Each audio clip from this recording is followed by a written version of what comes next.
I'm here, sister. Thank you for having me. Lovely. Oh, absolute pleasure. Good morning to you. Sean, The king introduce has Aaron. arrived. Good morning, sir. How are you? Thank you, Lion. I'm well. I'm happy. It's good to be alive, man. So much change. Same. Yes, exactly. Ladies and gentlemen, today we have a very special guest joining us.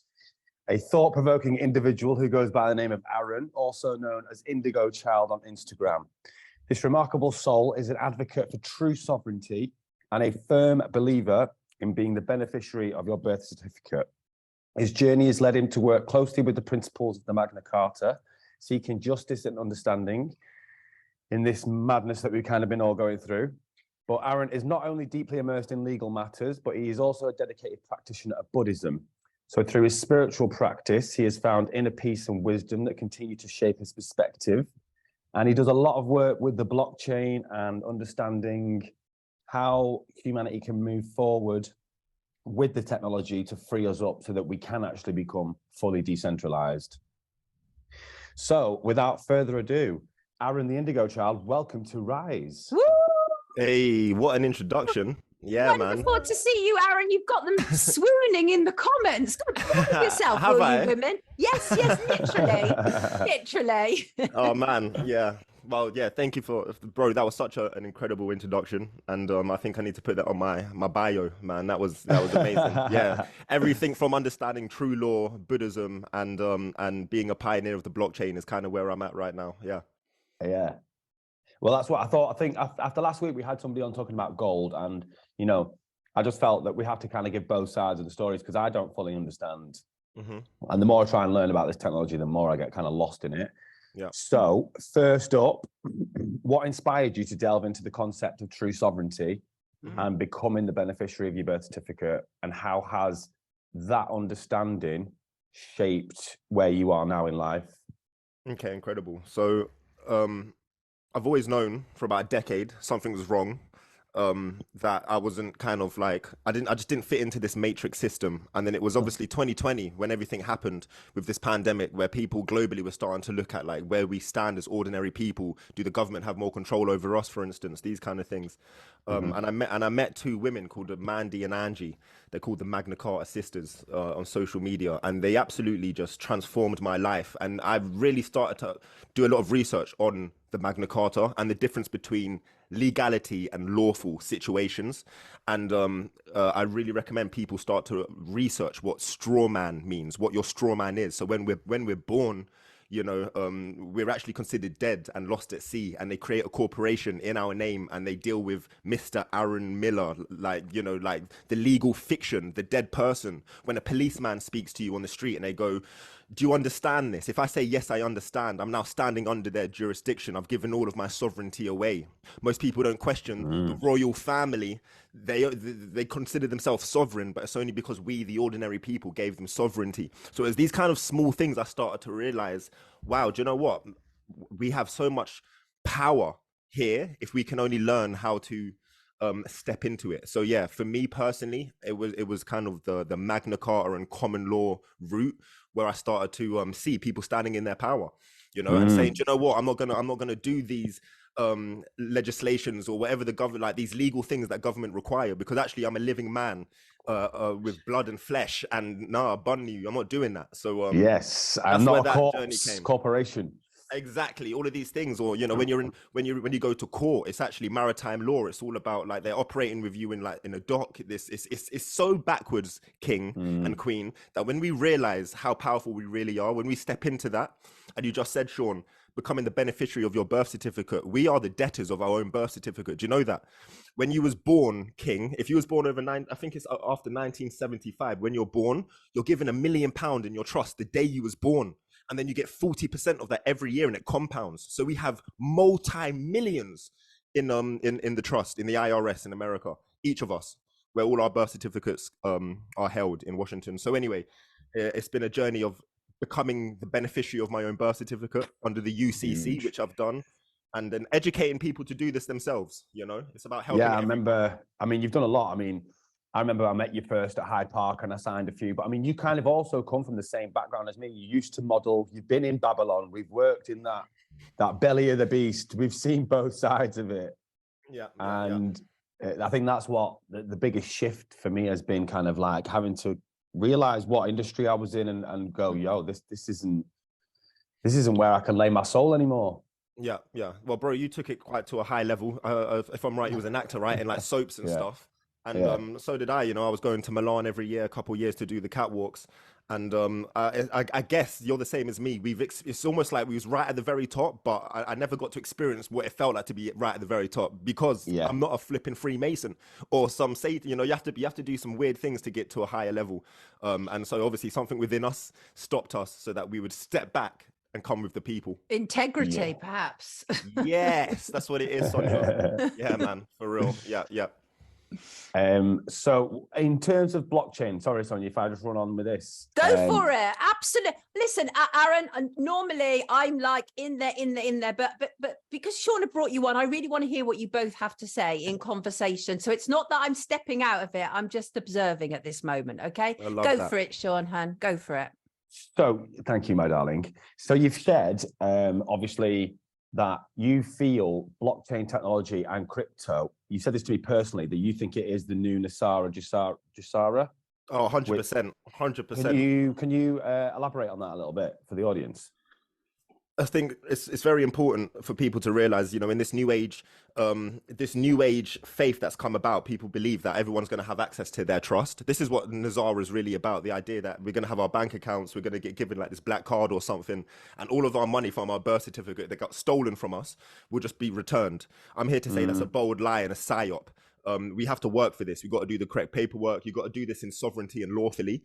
And I believe the blockchain is what's going to allow ordinary people to have access to their born right to abundance. It's also going to be the technology which allows me to send money to my brothers in Africa in a split second, decentralized. Don't get me wrong. Do not get me wrong. The CBDCs and the kind of the evil side will operate on the blockchain. Yeah, but this is why, and a lot of people in the new age or spiritual community think, oh, I don't want technology, keep the cash. Right. Why would we want to keep the cash when it's got I don't know if I don't want to swear. How can we why would we keep the cash when it's got a very dark false royal family printed all over it? Why would I really want to keep that cash? It's got pork in it, gelatin. The vegans can't even touch this cash. It's actually so unfair. And this cash cannot go into the age of Aquarius. Yeah, the money isn't the root of evil. It's the current asset of cash. Agreed. And I did a podcast about this actually with a friend of mine called Fabian. Money and the Federal Reserve was created over in a place called Jackal Island. There was a satanic spell that happened when they created the actual like asset that money currently is, and that's why families are destroyed over money and relationship, because it's not the actual asset itself has a satanic spell over it. It was literally like child sacrifice and stuff. There's a whole thing. I can just research that, the origin of the Federal Reserve in Jackal Island. It's a very, very dark thing. And so I believe the age of Aquarius, we're going to have access now to like I said, King, our born right to abundance through the blockchain technology. And I'm not talking about crypto, I'm talking about the actual blockchain technology. Right, that was what I wanted to drill down on right there, because that's where a lot of people get confused. And the problem is when we talk about that, is people are very worried that they are going to get bound up with in a digital age to such a degree that, and that's the problem. So you're suggesting we give up cash completely.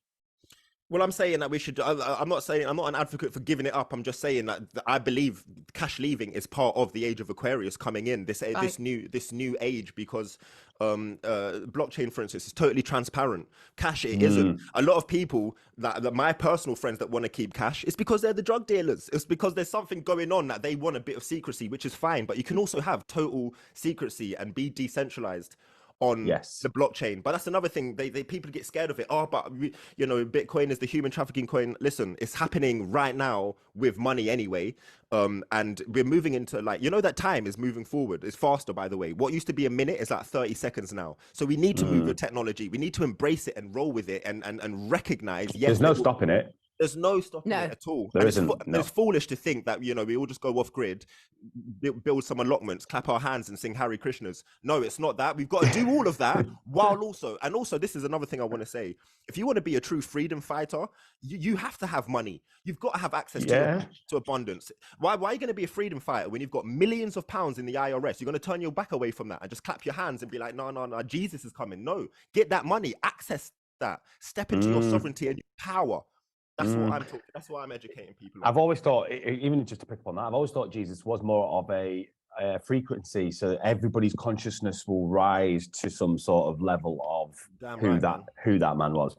Yeah, I But agree. in terms of your so say like integrating spirituality and legal matters in this unique approach, how has your practice of Buddhism influenced your view of law, justice, and navigating the legal system? Ooh, Do they crop? yeah, man. I'm gonna keep. So I'm a leader for young men in Southwest London. My faith is called Yes. Nichiren Daishonin Buddhism. I'm a member of the SGI. Very important. I'm nothing to do with this false Dalai Lama putting his tongue in someone's mouth. Kind of. This is all false Buddhism, by the way. Anything that believes that the Buddha Shakyamuni's external of you is false. Shakyamuni told us to activate the law within us, to act for Christ consciousness to become activated within us, not to pray to an external deity. So my form of Buddhism comes from Japan, 1222, 13th century, and it was a monk called Nichiren Daishonin. And the reason I love this form of Buddhism, and to me it's true Buddhism, based on the last 8 years of Shakyamuni's teachings, is because his whole thing was remonstrating with the government, brother. Can you imagine that? Everything that he was doing was remonstrating with the government, creating treaties, writing letters to his followers to say, this evil, erroneous government is making us chant to the Buddha. They would all chant like Nembitsu chants, and he was saying, this is wrong. This is part of the reason yes, yeah, exactly. Something's here, something's wrong. So Nichiren Daishonin, actually one of his most famous treatises is called Risho on Kokoron, which means establishing the correct teaching for the peace of the land. I'll say that again, it's very significant. Risho on Kokoron, establishing the correct teaching for the peace of the land. Now, I'm not saying that the United Kingdom needs to become a Buddhist society, but it definitely needs to have more Buddhist ideals, such as the dignity of life of every single individual needs to be center. Yeah, because we live in a Christian society where it's all fundamentally it's based on sin, and we're all 100%. sinful beings and stuff, and so yeah, that's right. And guilt, horrendous. Oh, guilt is so much in guilt. Ireland. It's huge. Yeah. Religious guilt is just it cripples. Yeah, people. Exactly, man. So for me as a Buddhist, and don't get, I've got other Buddhists that are friends of mine. They don't see that we've been trained for this moment to be ready to, you know, lawfully and with respect, say, do you know what? No, you know, and I say to people, everyone that followed, for instance, Boris Johnson's guidelines or Matt Hancock, I say, wow, how does it feel to have followed someone's guidelines that ended up on I'm a Celebrity? Right. That's actually what you did, and like that's like the people that told you to do these things, which are all totally unlawful, illegal, and they'll all have to be held in court one day for what's happened here. They've all been fired or disgraced, or they're on I'm a Celebrity, and so it's like we need to remonstrate with these evil Masonic leaders, because they all are, by the way, top 33 degree and above. Preach. I'm just gonna let that hang. Yeah, just let it hang. What is a blockchain economy, says Chris? So my understanding, and I'll jump in. My understanding is blockchain will give, say, I think it. Correct me if I'm wrong, but I feel like it's going to stop things like slave labor. Nike will not be able to pay a penny to somebody in Cambodia because we'll know how much of my trainer goes to them instantly. I'll be able to see my trainer, Nike took £90 and they only gave the factory workers a penny, and I'll go, right, it'll be that. We'll be able to see that kind of breakdown. You should be able to see that sort of breakdown. Everything is totally transparent on the blockchain. Yeah. And I'd also say, for instance, if you put £100 in a bank, you get 1% a year. You get £1 a year. That's the most the bank will give you. On the blockchain, there's opportunities where you literally can you compound your money. Your money should work for us in this age. We should be concentrating, Sonia and Sean, on conversations like this, on creativity, on changing the world, 100%. on building new eco structures. We shouldn't be concentrating on working 7-8 hours in Burger King or Primark or W.H. Smith. Absolutely. These are slave jobs, and life. Remember, we've all been given £1 million the day we was born. How do we access this, Aaron? I'm very keen to know how we access such a thing. So I do recommend people kind of keep an eye on me because I talk about this a lot. It's Indigo Child on Instagram with 2 O's, but you access. We'll put it in the show notes. Okay, incredible. But research things like Straw Man, Nature of the Cage on YouTube is a very important, vital video. And research and buy books called research what the UCC is. but there's an actual way and there's a formula and there's people that have done that. You know, there's people that have done this and they've paid off their mortgage. They've paid off everything, you know, because also when you become the beneficiary of your birth certificate, think about it. When you own your car, do you actually own your car, or are you the registered keeper of the car? Or the DVLA. You know, it's all these things that when you become the beneficiary, you now are the actual owner of all these things, and the creditor, not the debtor. And this goes as deep as like when you register a child and you sign the birth certificate, you offer that child straight up to the state, and then a parent, the parent is a pair that then rents the child back off the state and looks after it. Yo, But you've already given the sovereignty up to the state by writing that birth certificate. it's so good to have a conversation with someone that knows this stuff, man. Yeah. I mean, it's so important, because the thing is, knowledge is power. And Aaron, your very presence is very, well, it is very statement-like, actually, because you're absolutely aware of your own autonomy. And that is the impact that it has on people, isn't it? When they become aware of themselves, they naturally become more powerful. Yeah. I totally agree. You got to know yourself. I'm a big Marcus Garvey person. Marcus Garvey always said you got to know your roots. You got to know who you are. I just went on tour with his son, Dr. Julius Garvey, actually last year for Black History Month, and his message to everyone on the UK tour, considering his father was like a bit of like a black nationalist, his message was, we've got to do everything we can, Sonia and Sean, to strip away the voices of our parents, our culture, our sexuality, our gender, our environment, our political opinions, our sex, and literally listen. Nephew. And do you? Jesus. Yeah, Tevin lives in Manchester. Yeah. Wow. Well, we're connected. There's something deeper happening here, then, isn't it? Yeah. We do have to strip down. You're absolutely right. That's what we have to do, because society has put all of these expectations on us about what we should and shouldn't be. I'm very fortunate. I came from a hippie family, so I was raised to do what made me happy, right? Wow. Same. That's beautiful. Yeah. And my daughter, she gave a speech the other week when she won an award at the games industry. She quoted me and she said, "My mum says follow the fun." Wow. Yes. Yeah. That's so important. Everybody needs a bit of that in life. We really do. We have to be able to do that. Aaron, we have to let you go, which is a pain in the butt because we're only just getting into it. But we'd love you to come back and just kind of start to take these individual issues and like really dissect them and unpack them properly for people. Because one of the things what's happened with us and Sean on Rise is that we are attracting a mainstream audience. So some of the people who are coming over don't necessarily know things like straw man, for example. So, you know, so go to your Instagram. We'll put details in, as Sean said, our show notes. What would you like to what's a takeaway message that you'd like to leave people with?